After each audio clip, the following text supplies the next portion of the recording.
I am Surendra Kumar Singh from SJS Motihari. हम लोग पिछले वीडियो में डियर स्टूडेंट्स पिछले वीडियो में पढ़े थे स्कैवेंजर और डिकम्पोजर्स के बारे में कि स्कैवेंजर और डिकम्पोजर स्कैवेंजर और डिकम्पोजर्स क्या करते हैं, तो वो भी डेड और डिकेइंग मैटर को सॉइल में कन्वर्ट कर देते हैं, सॉइल में मिक्सअप कर देते हैं। Some example of scavenger are, इसके उदाहरण हम लोग पढ़े थे क्रो, जैकाल, शार्क, क्रैब्स, ये सब स्कैवेंजर होते हैं। Some micro organism like fungi and bacteria also help in the breaking down the matter into fine particle. Bacteria, fungi ये माइक्रो ऑर्गेनिज्म है, ये डिकम्पोजर्स होते हैं जो ऑर्गेनिक मैटर को डिकम्पोज करके सॉइल में कन्वर्ट कर देते हैं। These particles form humus which increases the fertility of the soil.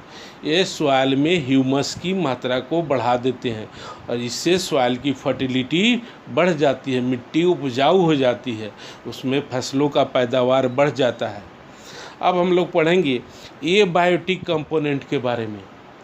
अब हम लोग पढ़ेंगे एबायोटिक कंपोनेंट्स के बारे में। एबायोटिक कहते हैं नॉन लिविंग थिंग्स को।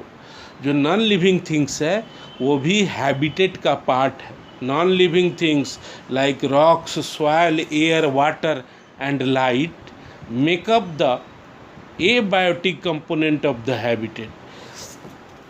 रॉक्स जो हैं, माउंटेन्स जो हैं, सॉइल है, एयर है, वाटर है, सनलाइट है, ये सब एबायोटिक कंपोनेंट है हैबिटेट का। बारी बारी से हम लोग सबके बारे में चर्चा करेंगे। इसमें पहला है soil. Rocks are broken down in the simpler particles to form soil. Actually मिट्टी का निर्माण इस तरह से हुआ कि पहले जो रॉक्स थे, जो चट्टान थे, वो सन हीट के कारण, रेन के कारण, विंड के कारण वो सॉइल में कन्वर्ट हो गए।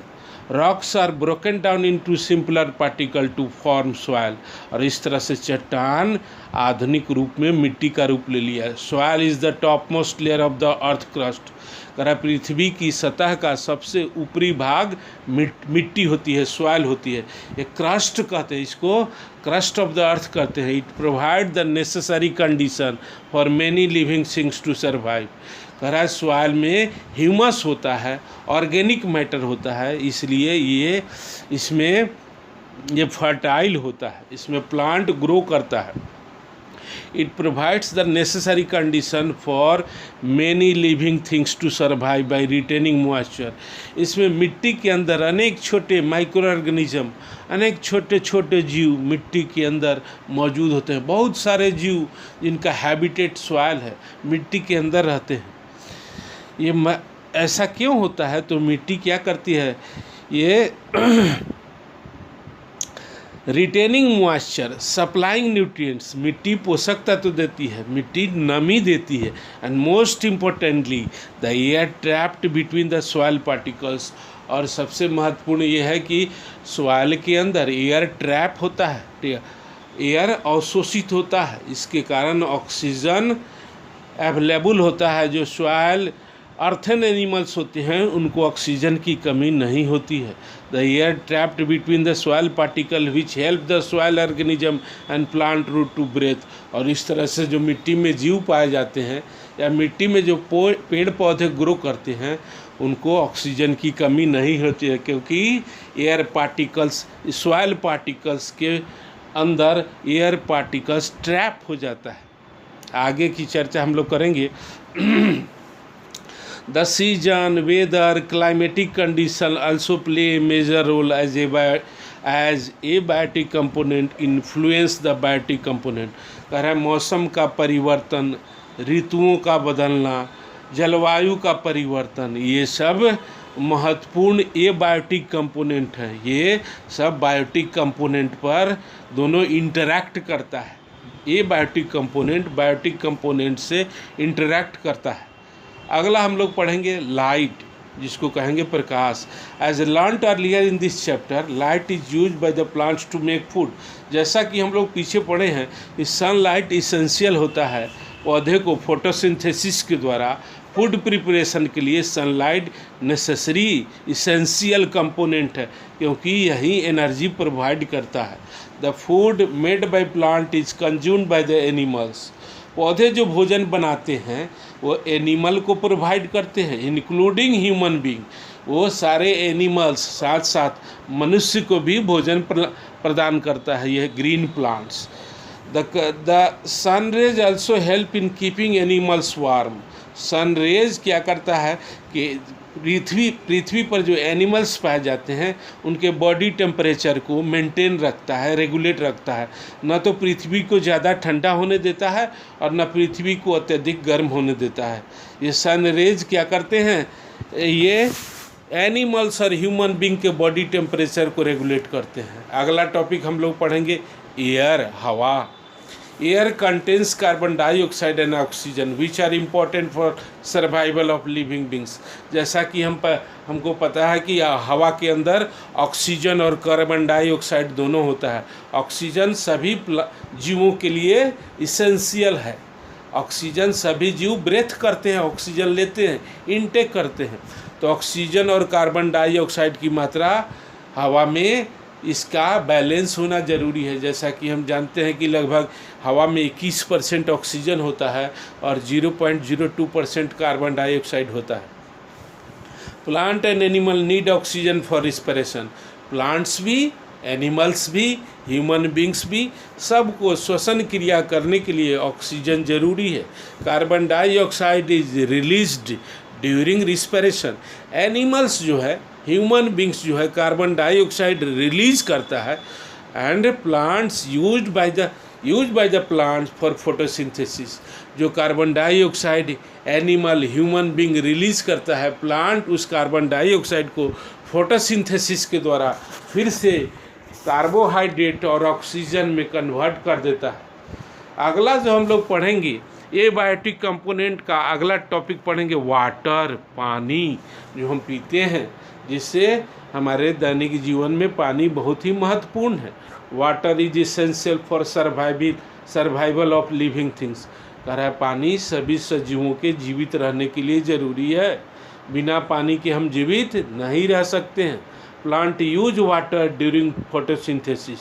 पौधा प्रकाश संश्लेषण की क्रिया के द्वारा पौधे को जो भोजन बनाते हैं वहाँ पर रॉ मटेरियल वाटर एक रॉ मटेरियल के रूप में काम करता है। Human beings and animals also need water to perform most of their bodily function. तरह मानव शरीर में साथ साथ एंड दूसरे एनिमल्स में भी शरीर की अंतः क्रियाओं को बायोकेमिकल रिएक्शन के लिए जो शरीर के अंदर होते हैं, इसमें भी पानी महत्वपूर्ण रोल करता है। न्यूट्रिएंट्स को सॉल्युबल फॉर्म में पानी डिसॉल्व कर लेता है। Water carry oxygen and carbon dioxide in dissolve form. कह रहा है पानी में ऑक्सीजन घुल जाता है, पानी में कार्बन डाइऑक्साइड घुल जाता है और डिसॉल्व फॉर्म में ये दोनों गैस पानी के अंदर मौजूद होते हैं। This help the aquatic animals like fish to survive in the water. यही कारण है कि पानी में रहने वाले जो जीव होते हैं वो पानी में मिले हुए ऑक्सीजन का इस्तेमाल श्वसन क्रिया के लिए करते हैं। The biotic and abiotic component of a habitat interact with each other for existence of life on the अर्थ।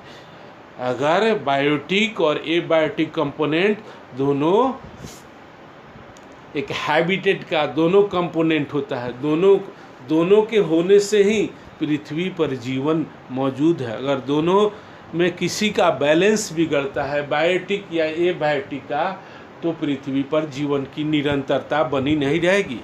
आगे हम लोग पढ़ेंगे इस चैप्टर के कीवर्ड्स के बारे में, जिसमें पहला है स्टिमुलस। स्टिमुलस, इसके बारे में पढ़ेंगे the changes in around surrounding that make us respond to them.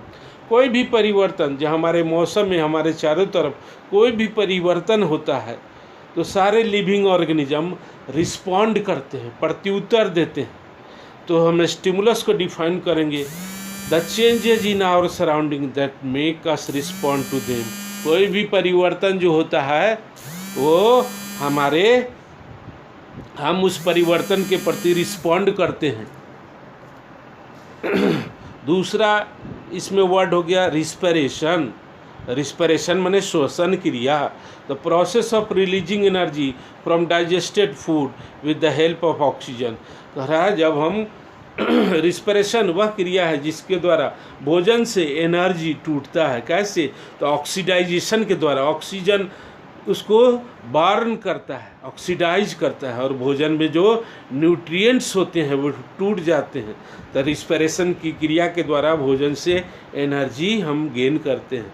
अगला इसमें टॉपिक है, अगला वर्ड है reproduction, the process through which living organism produce their own copy. वह प्रोसेस जिसके द्वारा सभी सजीव प्राणी अपने समान दूसरे सजीवों का निर्माण करते हैं, दैट इज कॉल्ड रिप्रोडक्शन। इसको प्रजनन की क्रिया भी कहते हैं। प्रजनन की क्रिया द्वारा जीव अपने समान दूसरे जीवों को बनाते हैं। एक्सक्रिएशन, ये सजीवों का अगला गुण है एक्सक्रिएशन, इसको हिंदी में कहते हैं उत्सर्जन। The process of removal of waste product from the body, शरीर से liquid waste, solid waste, gaseous waste शरीर से बाहर निकलता है ताकि शरीर हेल्दी और फिट रहे। इसके लिए ज़रूरी है कि शरीर से वेस्ट का एक्सक्रिएशन हो, बॉडी से वेस्ट का बाहर निकलना ज़रूरी है। ये यूरिन के रूप में, स्वेट के रूप में, फेसेस के रूप में शरीर से वेस्ट बाहर निकलता है। Habitat, a place where plant and animal naturally live, grow and reproduce. Habitat वह स्थान है जहाँ पर प्लांट्स और एनिमल प्राकृतिक रूप से रहते हैं, उनका विकास होता है, साथ साथ वो प्रजनन क्रिया के द्वारा अपने स्पेसीज की संख्या को बढ़ाते हैं। टेरेस्ट्रियल हैबिटेट अर्थ को कहते हैं, एक्वेटिक हैबिटेट वाटर को कहते हैं। Biotic component, living organism such as plants, animal and human being are biotic component. Biotic component जो सजीव प्राणी है वो बायोटिक कंपोनेंट है हैबिटेट का। Living organism such as plants, सजीव प्राणी जैसे प्लांट्स, एनिमल और ह्यूमन बीइंग, ये सब बायोटिक कंपोनेंट होते हैं।